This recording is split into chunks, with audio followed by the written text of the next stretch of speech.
લોકસભાની ચૂંટણીને ધ્યાને લઈ તાપી જિલ્લા એલસીબી એક્શન મોડમાં. બુટલેગરની હોશિયારી ન ચાલી. તાપી પોલીસે બ્રેકડાઉન ક્રેનની પાછળ ટોચન કરેલ ટેમ્પોમાંથી વિદેશી દારૂનો જથ્થો ઝડપી પાડ્યો. મહારાષ્ટ્રના નવાપુરથી ગુજરાતમાં મોટા પાયે વિદેશી દારૂની હેરાફેરી. તાપી એલસીબી ટીમે બાતમીના આધારે 2 આરોપી સાથે ફરી લાખો રૂપિયાનો વિદેશી દારૂ ઝડપ્યો. તાપી પોલીસે પેટ્રોલિંગમાં વધારો કરતા જિલ્લા એલસીબીએ આજે ફરી લાખોની કિંમતનો ભારતીય બનાવટનો વિદેશી દારૂ ઝડપી પાડ્યો. છોટા હાથી ટેમ્પોમાંથી ઉચ્છલના સાકરદા નજીકથી બાતમી આધારે નાકાબંધી કરી દારૂ ઝડપ્યો. ટેમ્પોમાંથી 1,65,600નો ભારતીય બનાવટનો વિદેશી દારૂ અને મુદ્દામાલ મળી.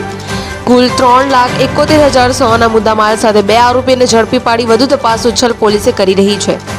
વસીમ અખ્તર અને યોગેશ તાવડે નામના આરોપીની ધરપકડ કરવામાં આવી.